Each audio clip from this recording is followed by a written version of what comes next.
我想問下屏幕前個你嘅一個問題，如果而家要你24個鐘唔掂手機，你頂唔頂得順啊？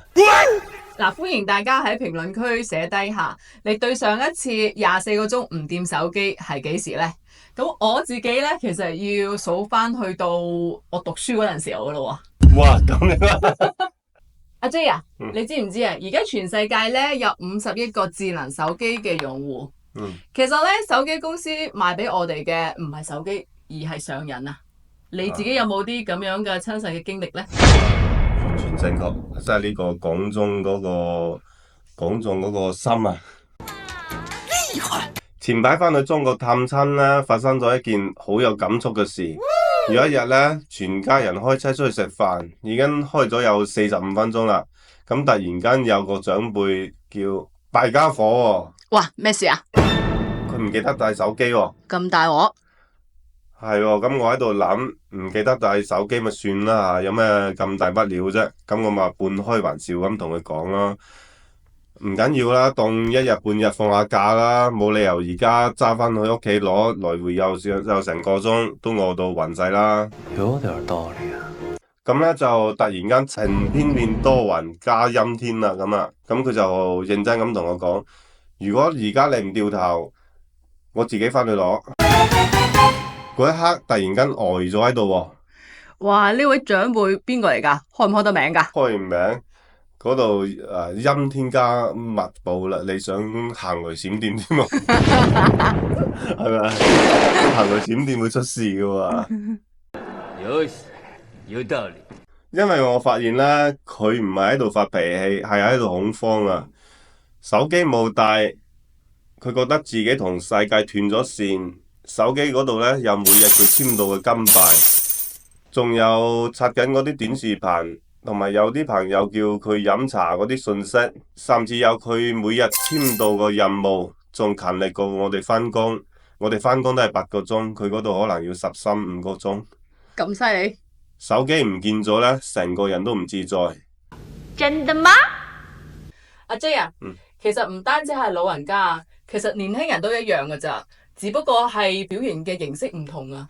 冇錯，我自己都深有呢個感觸啊，因為我自己都喺度成日咁刷嗰啲短視頻平台咧，咁啊不停咁樣推送啲內容俾我，但最殘酷嘅地方咧就係同一部手機同一個 app，咁結果咧完全都唔同。佢不斷咁推嗰啲提高認知嗰啲內容俾我，但我長輩咧可能平時冇人同佢深入咁傾偈，算法咧就捕捉咗佢嗰啲孤獨，於是咧平日咧就俾佢嗰啲養生啊、嗰啲謠言啊、賺錢嗰啲金幣啊，工具冇變，變嘅咧係算法。有道理。阿 J 啊，你講得好啱啊！其實作為一個理財顧問咧，我最擔心嘅唔係時間，而係錢啊！因為當一個長輩佢長期沉浸喺虛擬世界入邊嘅時候咧，佢缺乏真實嘅社區連接，佢好容易咧就會成為詐騙集團嘅目標。我見過咧有人花幾千蚊去買啲保健品，亦都見過有人咧被網上情感騙局咧騙走晒啲退休金。好多長輩咧，佢哋輸唔係輸喺投資，而係輸喺孤獨上邊。哇！專家真係專家，輸喺孤獨嗰度，唔係輸喺投資，唔係輸喺賭場。冇啊，都可能會㗎。呢句説話真係入心入肺。好多時候咧，騙子騙嘅唔係老人個智商，而係利用老人個寂寞。所以咧，如果屋企有長輩嘅話咧，作為子女，我建議咧幫啲老人家建立好幾道防火牆，例如咧設置手機支付限額啦，開通銀行交易提醒，大額轉賬咧要屋企人去確認。有資產嘅家庭咧，亦可以提早做好資產嘅規劃。最重要嘅咧係多啲嘅陪伴。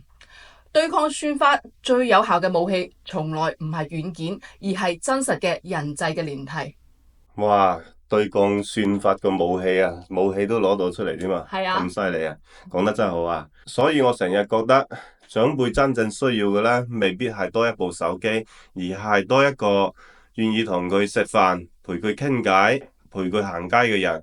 如果你屋企都有長輩沉迷手機，歡迎喺評論區留言，我屋企都有，睇下有幾多人同我哋一樣啊！好啊。